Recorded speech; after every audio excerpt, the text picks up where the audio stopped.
if the reward don't match the risk of us going to Philly to fight Jerry in his backyard. Stop. If the risk doesn't match the reward for them to go to Philly and fight Jaron Ennis in his backyard, can somebody please tell me in Brian Norman Jr.'s last fight, didn't he go to the backyard of the last opponent in May in San Diego?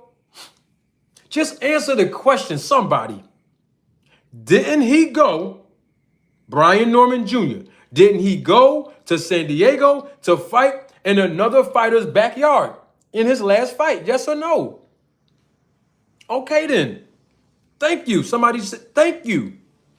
Y'all wasn't complaining when y'all went to the guy's backyard for $99,900.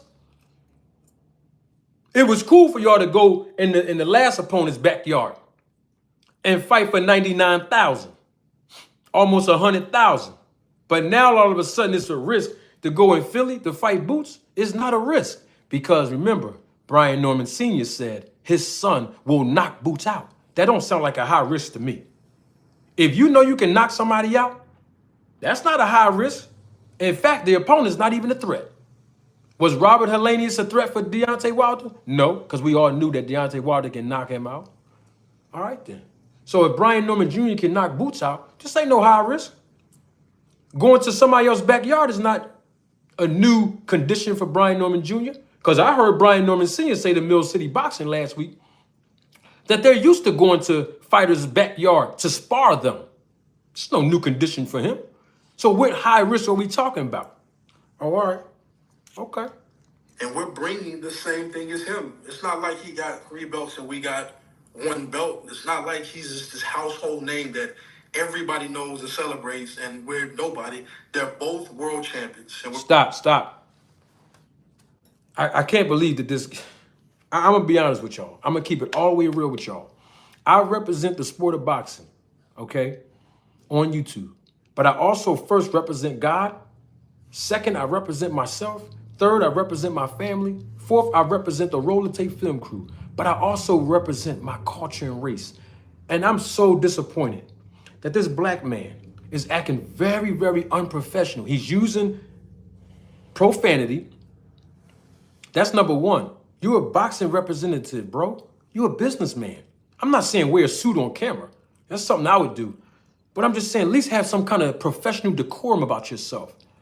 Talk like you're intellectual, okay? Not like you on a block representing the hustlers. You're representing professional boxers, bro. So I'm expecting a certain way for you to break down this and justify why $810,000 after business expenses,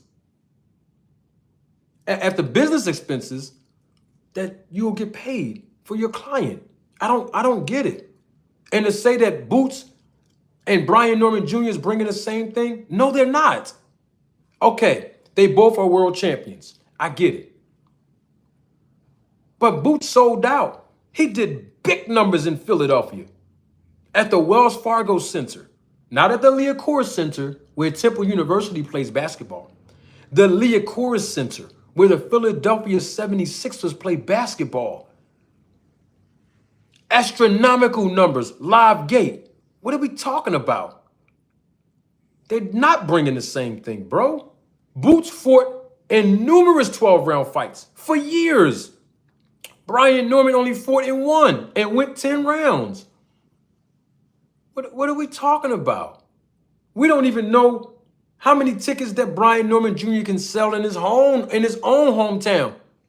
How we know the fans that's in Atlanta or Georgia will come all the way to Philly to come support this guy when he never even showed them who he was or been exposed to his own hometown? Y'all the managers, right? Y'all should have been exposed this young guy to his hometown. Shakur Stevenson do good in his hometown, don't he?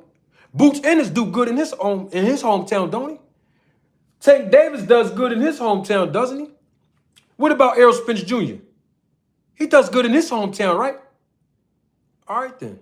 What are we talking about? They don't bring the same thing. Oh, the belt? All right, no problem. bringing two world champions together to make a fight happen. We just want to make sure our client goes home with the money that we know he deserves. Last thing, and I'll the money that we know he deserved. So if he deserved this money, why y'all accepting peanuts from Bob Arum? Because I can ask, hey, listen, I can ask Brian Norman Jr., Jolene, Brian Norman Sr., and Adrian Clark. Show you how much I know the business. I can ask all four of them 2 questions. And based on their answers, I can tell you exactly what the language in their contract say with Bob Arum and Top Rank and the numbers. But that ain't none of my business. I'm just asking if he deserved, because he said the numbers and the money that his client deserves. If Brian Norman Jr. deserved this money, then how come you took 99.9 to fight in that last fight then? As the B side in somebody else's hometown. Oh, okay. You don't want to answer that? Answer this question then. If this is the type of money, 1.2 to 1.5 million, that Brian Norman Jr. deserves, then who he gonna fight next? Okay, look, he ain't gonna fight Boots now, no problem. Well, then name an opponent for me where he's gonna generate 1.2 to 1.5 million in his next 2 fights. I'm talking about 1.2 and 1.5 million apiece. Name an opponent that he's gonna fight where he's gonna be able to generate 1.2 to 1.5 million. Nobody. There's nobody else this guy can fight except for Boots. What are we talking about? So it's not about you deserve. I told y'all this on Tuesday. I told y'all this on Friday. I told y'all this last year and the year before that. A boxer's worth is not based on what they think and how they feel. What is a person's worth based on? It's based on how much you can add to my bottom line. How much value can you add to my life?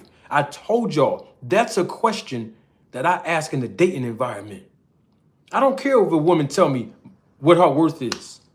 You know how women say, I know my worth. I'm not settling for less. I'm not lowering my standards. Blah, blah, blah, blah, blah. I know what I bring to the table. Blah, blah. I don't get involved in none of that because it's not important to me. I don't ask women what you bring to the table and what's your worth. For what? It's not important to me. You know what I ask? And I recommend every man and woman that's in the dating environment. When you meet somebody, ask them that question. I'm talking about after you kind of like talk to them for a while and you see that this might be a potential candidate to date and move forward with. Just ask them, how can you add value to my life? Because we all can do bad by ourselves. How can you add value to my life? I'm not worrying about your worth. That's not important. My point is, how can Brian Norman Jr. add value to Eddie Hearn's bottom line?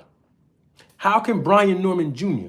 add value to being exposed on the DAZN network? How can Brian Norman Jr. add value to Eddie Hearn's wallet? Because he's the one, him and DAZN, they have to put the money out.